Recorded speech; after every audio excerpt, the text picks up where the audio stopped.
All right, guys. So I just recorded my conversion story for you all. It's been a labor of love crafting this story, recording it, and now I'm going to be editing it. I have attempted to do this before in the past, and there's always been some obstacle placed in my way that kept me from doing it. I didn't really necessarily want to do it anyways, but I had a spiritual director advise me that it was probably um, wise, prudent, maybe even charitable to tell my story since people really enjoy the testimonies of others, and there's not many that are like mine. So it's very unique. I think you're going to enjoy it. Stay tuned and let me know what you think in the comments, guys. God bless.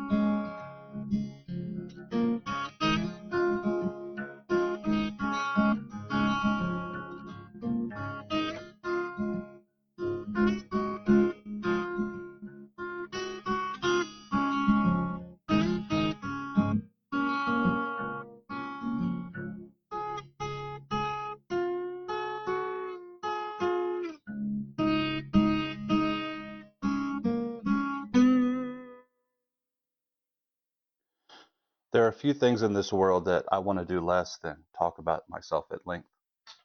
Despite having a channel where I create Catholic content, the goal is always to keep the light on Christ, on his mother, and on the church, with as little references to myself as I can maintain. I've always been both a private and in the moment kind of person. My wife thinks it's ridiculous, but when we go places, I advocate for as few pictures as possible in hopes that we focus more on just appreciating the moments while they are there, remembering them in our minds. There was a custom in the old days where when a person neared the end of their life, they would burn the more intimate correspondences, especially between, say, a husband and a wife. And I understand that sentiment. Some things aren't meant for posterity. Some things should die with us. That said, I have greatly benefited in my life from hearing other people's stories. Since I'm just a little boy, tales of the lives of other men have deeply inspired me. So, here today, I throw my shot, as it were, to tell you, dear listeners, about how I came to the Catholic Church. The first and maybe most consequential event in my life happened when I was but a mere baby, about a year old. You see, my parents were 17 and 18 when they had me. It was a teenage pregnancy. They did get married. My mother moved into my grandparents' house with my father, where they stayed in a small downstairs bedroom. In the house, it was myself, my parents, my grandparents, my great grandmother, and my Uncle Mark, who was 17 or so. On this particular winter, my parents and uncle went to a friend's birthday party. They left me with my grandparents. Early in the evening, my parents decided that they had had enough and came home. They left my uncle at the party. If you can imagine, at this house, the downstairs was a living room, and just behind it on the other side was my parents' bedroom. Upstairs was my grandparents and my great grandmother. On this particular night, I was also upstairs in a crib as my grandparents had sat so that my parents could attend the party. When they got home, they left me upstairs and just went right to bed. A few hours later, my dad said next to his ear he heard someone in the dark yell his name, "Brian, wake up!" and punched him in the chest. He could tell in the darkness that no one was in the room. Out of a dead sleep, he sat up and felt the wall behind his head. It was so hot that it burnt his hand. He roused my mother, and they scrambled to get dressed and out the door. The fire had so engulfed the living room they couldn't even attempt to reach the stairs to wake us up. So they went out through the kitchen and the back door out into the freezing, snowy night. My dad said he panicked. He didn't know what to do. They started screaming into the night sky for help. My mother had the wherewithal to start pounding on the side of the house as she screamed, "Wake up! Wake up!" This roused my grandfather. By this point, since in their hurry to get out of the house, my parents had left the back door open, creating a draft causing the flames of the fire to begin raging downstairs. My grandfather inhaled and got a lungful of smoke. My grandmother left the room and went out to the hallway where she found my great-grandmother. She told her that we have to go out the window. My great-grandmother said no, she was going to go look for my uncle. It was the last that she was seen alive. By this point, my grandfather had busted out the window and jumped from the second story. My grandmother was at the window behind him, ready to go, just as my mother shouted, "Get the baby! Get the baby!" You see, it wasn't normal for me to be up in their room. In a hurry, she must have just forgotten, so instead of jumping out behind my grandfather, she grabbed me and came to the window. But now she couldn't jump. In one of the many circumstances of that night that seemed more providential than fortuitous, earlier in the day, my dad's other brother, my oldest uncle, who didn't live with them, had come to the house to return an extension ladder that he had borrowed. This uncle told me years later that he was mad to find that the shed door was locked, so in a kind of fit, he just threw the ladder right there beside the house and left.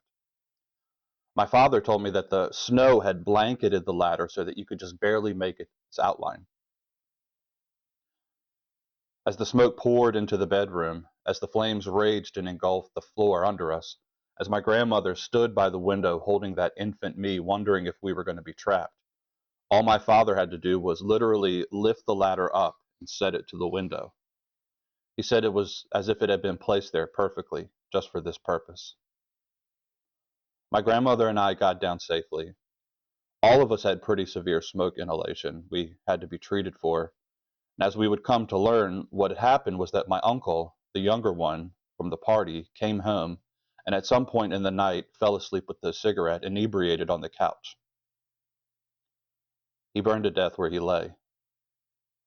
They found my great-grandmother on the steps leading down to the living room where she had gone to look for him. The events of that night have shaped my life in more ways than I could ever express here. In fact, one of my earliest memories is of sitting in a high chair talking to my grandmother, the one who went out the window with me, asking her details about the fire. Why did it happen? Why was I in it? Why did Mark have to die? Questions my young mind must have been internalizing. Though I alone walked away from that night with no memories of the event itself, the flames of that fire have haunted me my whole life. I live in the shadow of the light that they have casted over my family. I've never been able to escape them. In fact, not all that long ago, I happened to be back in the town where the fire had happened, at a small store picking up parts for a project I had been working on. Thoughts of the fire being far from my mind, the cashier noticed my last name and asked if I was relation to others from the area. I said I was, and he said, "Yeah, man, I remember when they had that fire all those years ago. Man, that was so awful. A baby died in that fire, right?" I said, "No, you're looking at the baby." I bring this up because really, so many people have asked me over the years, "Brian, why are you like this? Why are you like X? Why do you take on so much? Why so many interests? Why do you act like you're running out of time?" It's actually impossible for me to say if this is just how I would have been or if the shadows of the fire formed me. I think it's maybe some of both, but I have always, my entire life, felt death's cold breath breathing on me. I've never needed to be introduced to memento mori. It's followed me my entire life. I should have been just that baby that died in the fire. I've always felt, in fact, that I run on borrowed time, and that any minute the gift of life would be called in on me. It wasn't long after this event that my young parents divorced. My mother and I were alone for a few years until she remarried, wherein she had a few more children. At some point in all of this, she was brought into the Catholic Church, and I have vague memories of when all that was happening, but it wasn't something discussed around the dinner table. Her stepfather was an Irish immigrant, Catholic himself, so it was only natural due to that exposure that she gained some insight and interest. God bless her, she tried. At 9 or 10, she had me baptized into the church, and I had a confession I was able to receive. Unfortunately for those of us who came of age in the 90s, catechesis consisted of little more than what I call a two-dimensional coloring book Jesus. As a precocious child, there was little engagement, all of it for me. I guess I believed in God, but I didn't give it much thought. By the time I was 12 or 13, I had all but abandoned what little Catholicism I had been exposed to. This is probably needless to say, but I ended up a wayward, very troubled young teen. My young mother was working to support us, my stepfather and I clashed hard, and in a typical American fashion, I rebelled. I got in with the few kids who weren't great influences, and it's a story that's been told a million times, and I'm not proud of much of what I did. And not to excuse it, but this is the product of the society that we have created. To this day, I refuse to join ranks with the older folk who always complain about the youth of today. Look, the youth are a mirror, a reflection of our successes or our failures. For those of you my age and older, do not fall into the trap. And I was there, I saw it. I saw what we did. We were worse in many ways than the youth that I see today. And even the worst of the youth today are just confused kids trying to navigate the nightmarish maze we've created for them. God have mercy on us.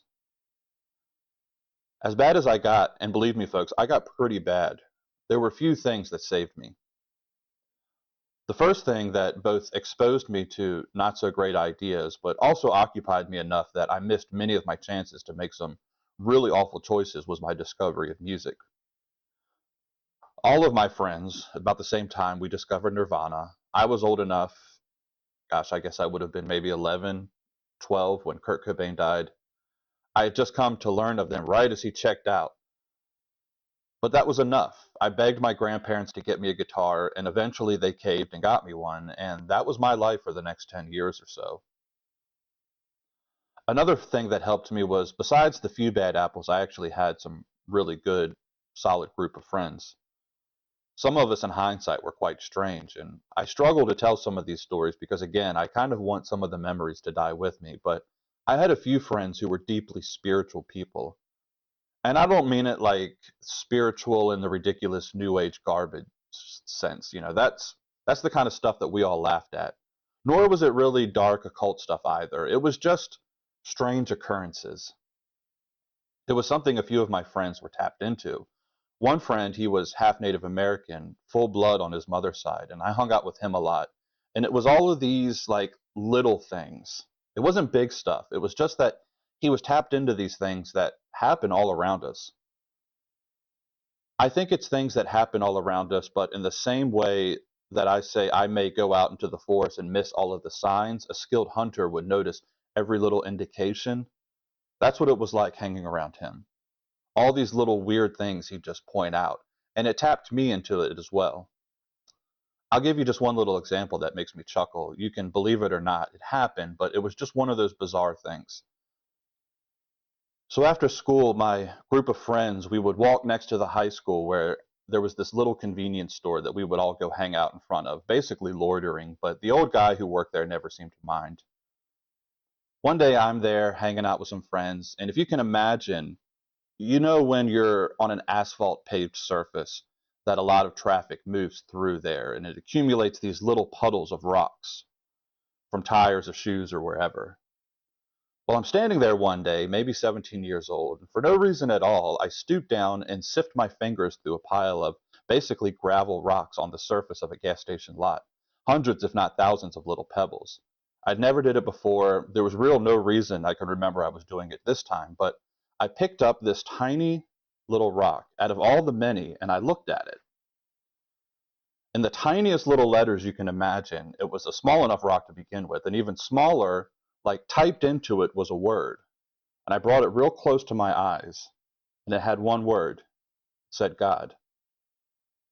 I kept that rock for many years in my pocket, and except for a few friends that were standing next to me that day and witnessed it, no one else really seemed to think it a deal. But I did, in the same way that all of these other little things that happen to us when we pay attention. I had other friends like this too. One dear friend of mine, God bless her, I am sure she's out there somewhere right now. She was Hispanic, maybe even Catholic by birth, but she had this almost mystical way of living that I was very drawn to. I'm drawn to strange and unusual people. There was also this mother, the kind of neighborhood mother some of us teens are lucky enough to have, a friend of mine's mother, and she took us all in. We were always at her house, mostly because she fed us, but they also had this large backyard where we had dug this massive pit, and we'd have these huge bonfires. She too was very spiritual, very nurturing. I remember I call it my long weekend, the only instance in my life where For a second, I doubted that there may be something out there, something more to all of this than what's right in front of us, basically doubting God. When I expressed this to her, she told me I was smarter than that. She said, Brian, do you really believe this is all there is? Right as she asked that, and I swear, in the sky, this was right after 9/11. For those of you that don't remember, immediately after the attacks, all flights were grounded in the United States. For days, there was no planes in the sky. It was night. We were at a bonfire. The uncertainty of 9/11 lingered over us. And when she asked me that, we all heard this noise and we looked up. And the first plane any of us had seen since the attacks flew over. And I swear this whole group of us just stood up spontaneously and applauded. We were so excited to see that. I'm not sure how it was related to her question, but I've never again doubted that there was something out there. One other thing at this point in my life happened that really saved me from some of the bad decisions other people I knew were making. At about 17 or 18 years old, I walked into a martial arts academy and started training. I've told the story elsewhere, but I will mention here that besides all the discipline, fortitude, and strength training that it brought me, it also brought me into contact with the first really solid male role model I had ever had. You see, young boys are a particularly dangerous demographic, much misunderstood and maligned because of this. Because if you channel the energy of young men in strength in negative ways, it can be a very deleterious for society. But when channeled correctly, young men can change civilization. The fact is, I hadn't had many positive men in my life. My grandfather was one, but he was a pretty simple guy, and as far as God, he was furious with any God that would allow his son and mother to be burnt to death in a fire. So I didn't have any spiritual influence from grown men that the young men kind of need. And up to that point, all the Christians I knew were these annoying preppy guys from high school who wore these white polos, they drove Saabs, and they listened to Dave Matthews Bands, and I couldn't stand any of them. When it came to dismissing Christianity, I would easily have been one of those people who began a discussion with, well, I was raised Catholic, even though I really wasn't, and could have told you zero about the faith.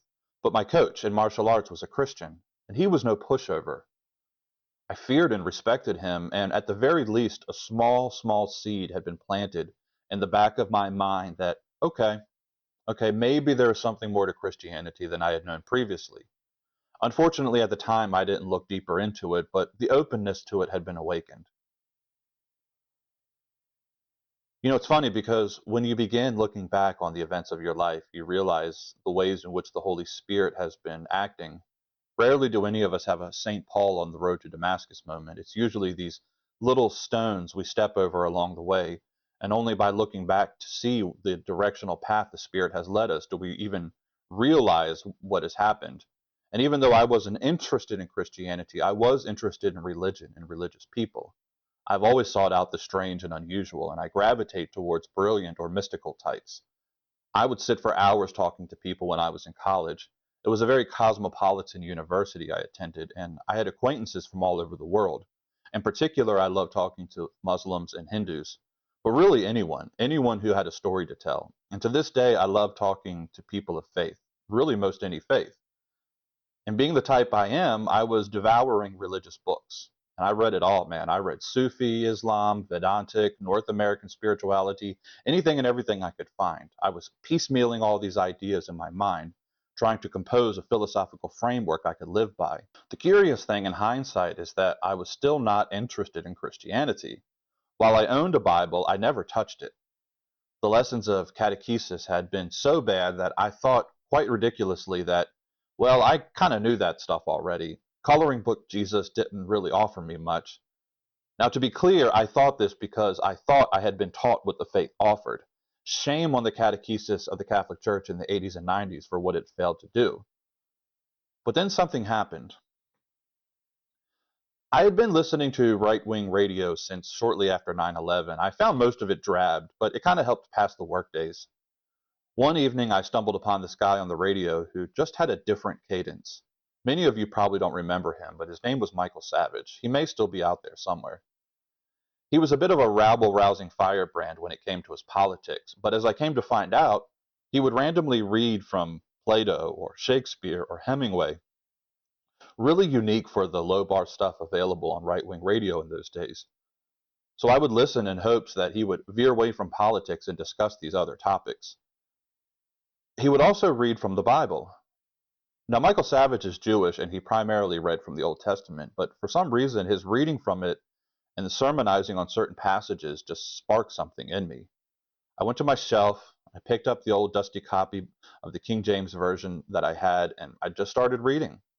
Page 1, in the beginning. And I was blown away by what I read. Now, I was still not really ready for the New Testament. I don't know why, but I just wasn't interested. Yet reading these Old Covenant stories of how these people in the Mediterranean were chosen by God, set apart, and yet constantly, I was amazed at how constantly they failed. And yet over and over and over, God comes back to them. He doesn't abandon them. And I was hooked. I started unknowingly at the time to begin meditating on sacred scripture. Simultaneous to all that, I was in college studying biology and also working in a trade to pay my way through university. Learning about natural creation while reading all of these spiritual works and talking to all these spiritual people, the balloon of my mind was filling up and something was bound to give. I was going to end up somewhere, but where? What would be the impetus for me converting formally? And it came from the most unlikely of places. As you can imagine, I'm in college. It's the late 2000s, white male. At some point, I'm going to run across some libertarians. This was 2009. Ron Paul was running for president. Libertarianism was all the rage. And I had some guys I knew at university hand me a copy of Ayn Rand. It's cliche, I know. The work they gave me was interesting, though. It wasn't Fountainhead or Atlas Shrugged, the standard text.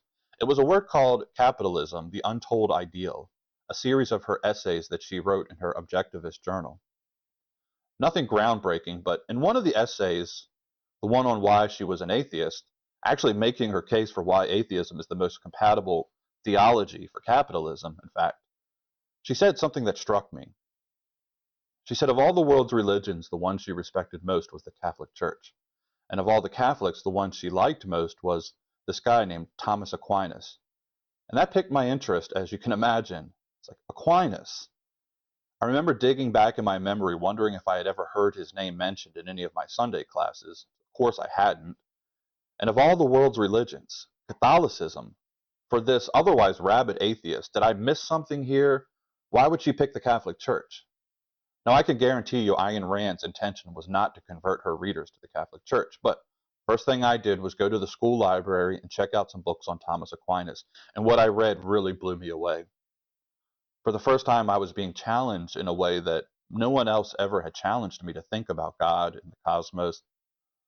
One of the things I discovered outside the theology is just the utter strangeness of Catholicism.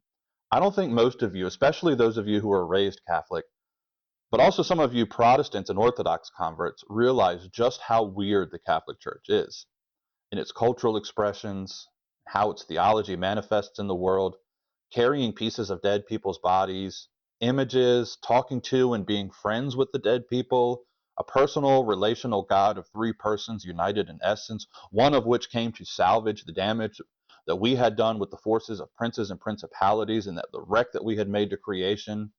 It's this world of dragons and giants, and I felt like I had come home.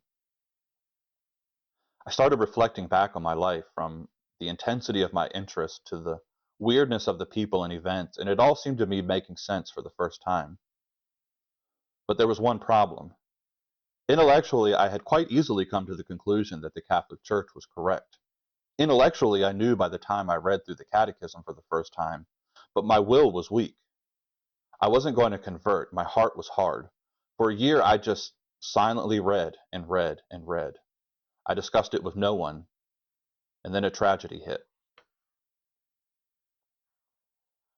At the time, I was in Asheville, North Carolina, visiting a friend. We had just hiked this trail up in the mountains, and I am on this cliff looking at the most beautiful mountainous scenery you could ever imagine, to see the Smoky Mountains in the distance. It was just absolutely gorgeous. Then my phone rang. It was my father. He said that he'd been trying to reach me, but I hadn't been able to get cell service until I had reached this summit. And as I'm looking across the Blue Ridge Valley, he tells me that he had just come back from the doctor. They had found a spot on my grandmother's lung. I knew it was about to change my life. This was the same grandmother who sat with me at the second story window with the house burning under us. I think that because she had lost her son that night and saved me, she felt a particularly close bond to me out of all of her grandchildren, and I to her. I was very close with her. None of us realized this until she was sick, but as it turns out, she had always been a bit of a matriarch. While my grandfather was the income earner, she was the hub. The whole family seemed to revolve around her. All of my aunts and uncles and cousins, we all branched out, but she was the central locus of the family. At the same time, there had always been a lot of alcohol and drug addiction on that side of my family. Nary an aunt or uncle or cousin who didn't have some kind of addiction or subsequent mental health or physical problem as a result. With my grandmother having been the Rock of Gibraltar, now sick, there was no one to be there for her in her hour of need except me. So I took it on. I promised her and myself I would see her through to the very end. I owed it to her. She didn't jump. She stayed and carried me to the window.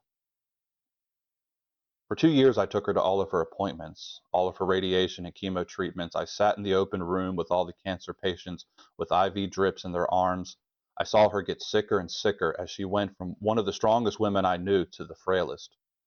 All the while I was working, studying, keeping up with my responsibilities of life. Members of the family were not only not helpful, they were actively sabotaging our attempts to give her a quiet convalescence. As she had always been the one they relied on, they kept coming every day to pressure her to do this, read this document, take care of this thing over there. I was on the edge. I was not sleeping. I felt the weight of 5 worlds resting on my shoulders. I wanted to scream out. Can't you people see she's sick? She's dying. You're all going to have to learn to fend for yourselves. But I just kept it all bottled in for her. The last 6 months were the worst. As she steadily got sicker, the family started to implode. If you live in a family that revolves around one person, when that person gets ill, be prepared. Things began to fall apart all around me. Somewhere in the midst of this, though, I found an old rosary, and I'm not even sure where it came from. I didn't know any Catholics in real life in my day to day. It was just kind of there one day. I like to think Our Lady left it for me. I hadn't really seen one since I was a kid, accompanying my mom to church, and even then I just thought it was some weird pious practice she saw old ladies doing. I couldn't have told you even how to begin praying it, but I started carrying it with me.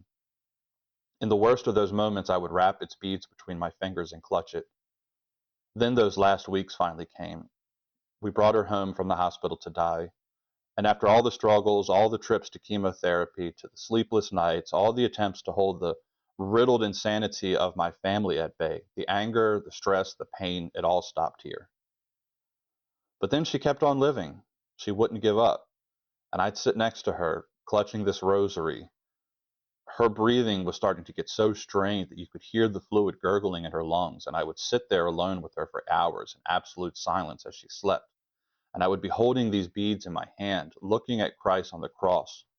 One night I leaned into her ear, and with tears in my eyes, I begged her to let go. I don't know if you've ever seen anyone die.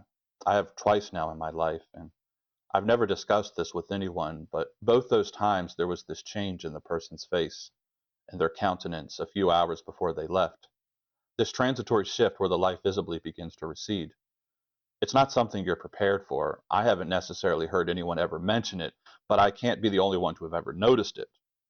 And as I sat there listening to this woman who I loved as much as I will ever love anyone in this life, as I listened to her strained breath, as I held that rosary in my hand and began to feel the hardness of my heart break away, after all that studying, after all the stacks of books and the talks and the experiences, I think I finally found Christ for the first time in the gasping breaths of a dying woman. After she died, I just let go of everything. It was a watershed.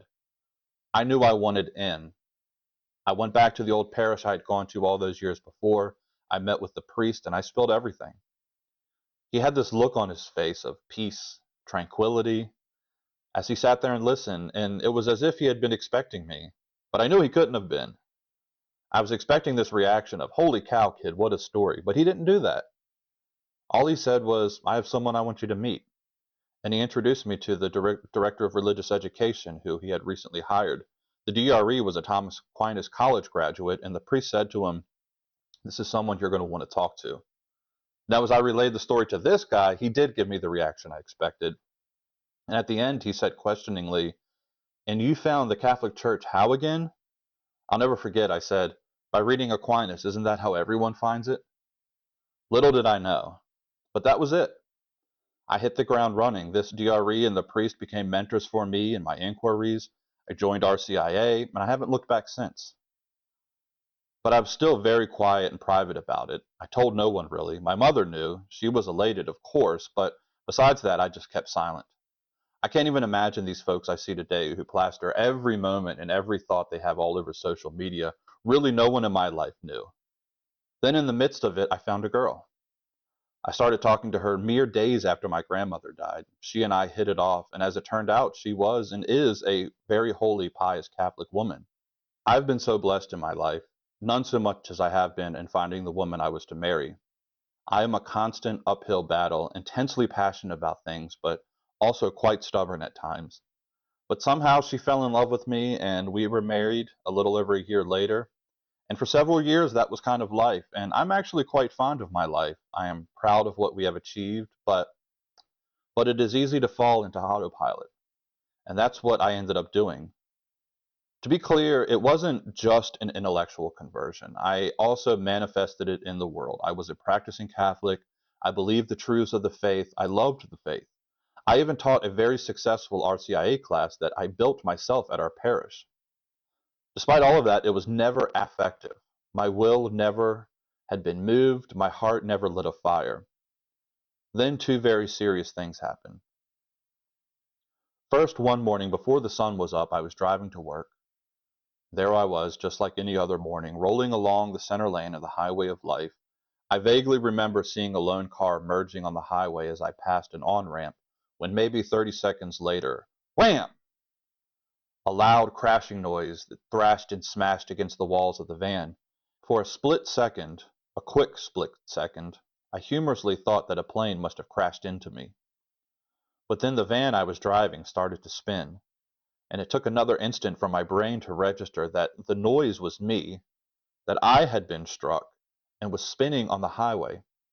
As I later came to find out, that single car entering the highway not only merged into the right lane, but he also continued to merge into the back side of my passenger tire, pit maneuvering my back tire like you see police do to send cars off the road when they're in high-speed chases.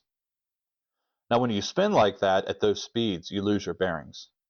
And it was also dark and rainy, and I couldn't tell if I was facing forward, facing oncoming traffic, or facing sideways. Trying to correct the wheel made no difference with that kind of force and momentum.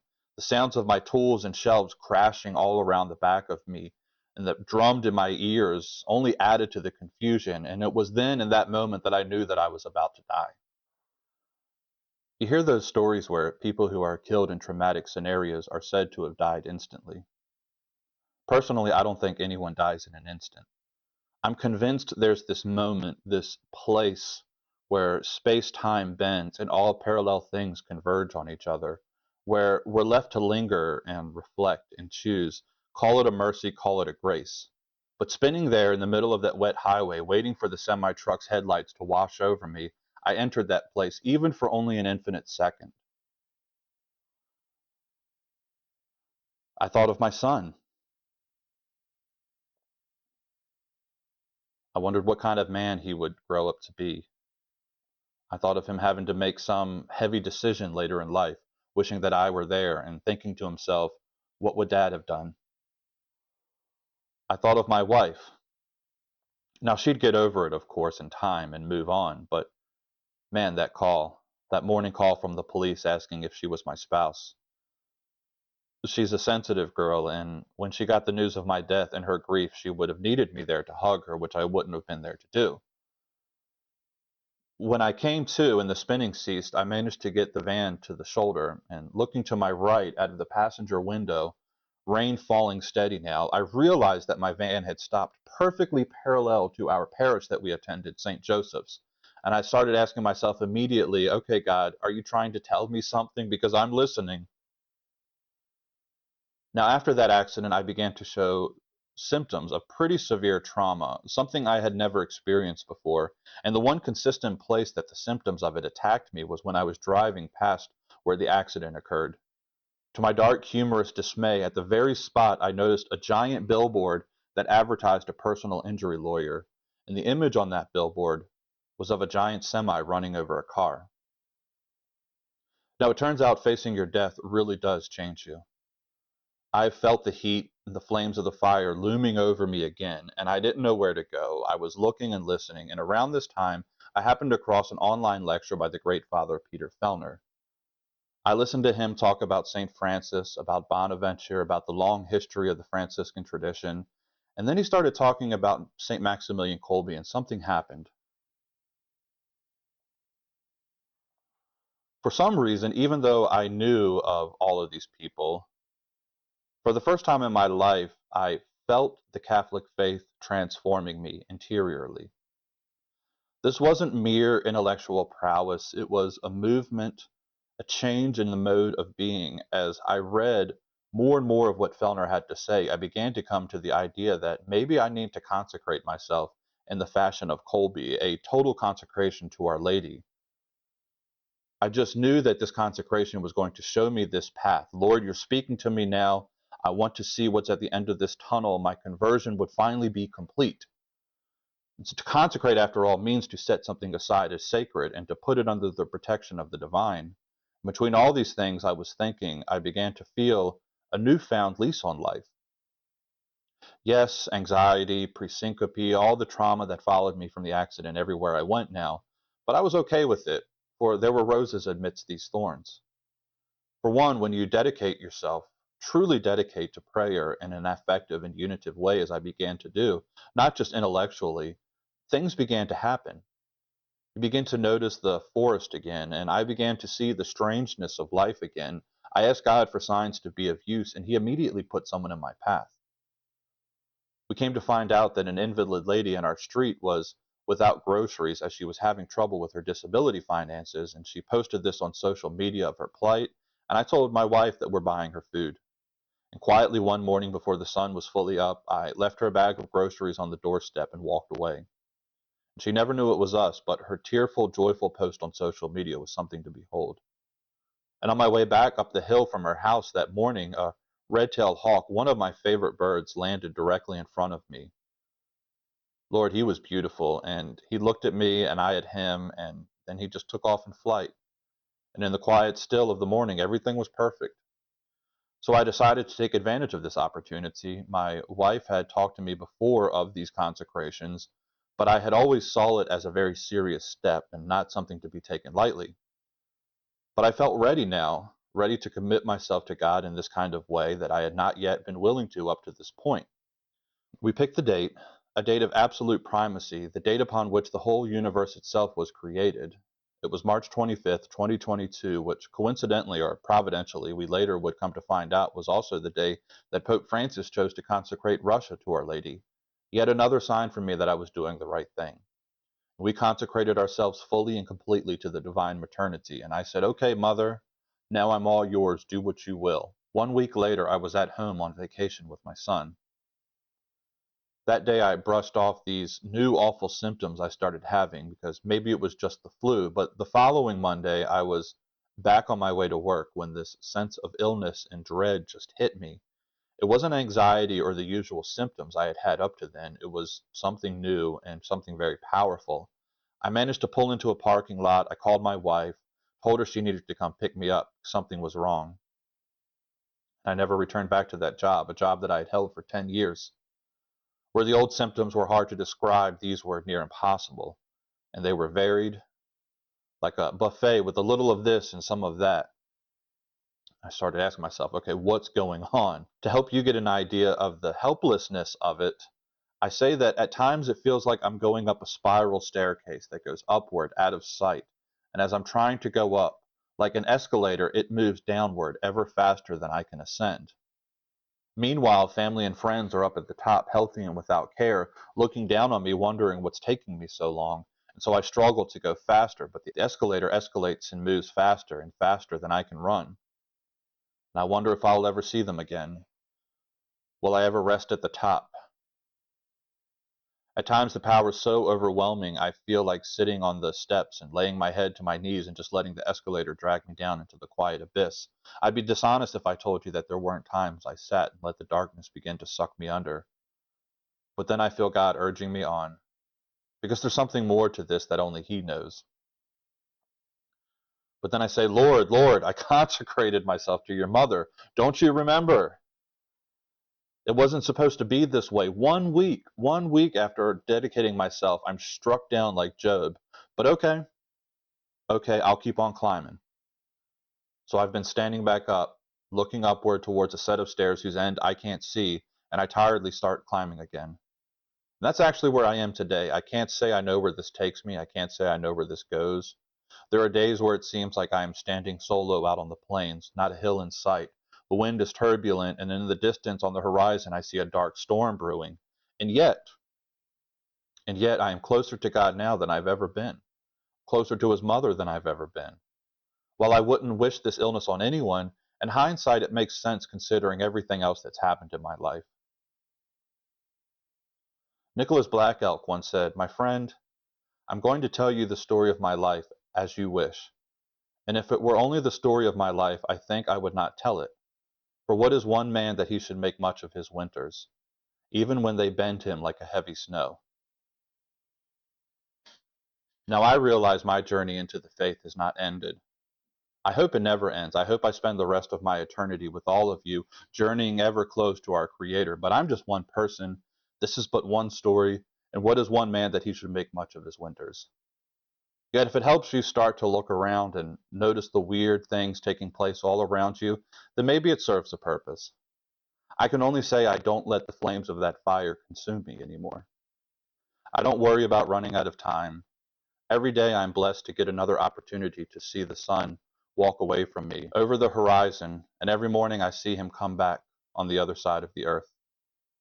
And what a strange and wonderful thing that is. God bless.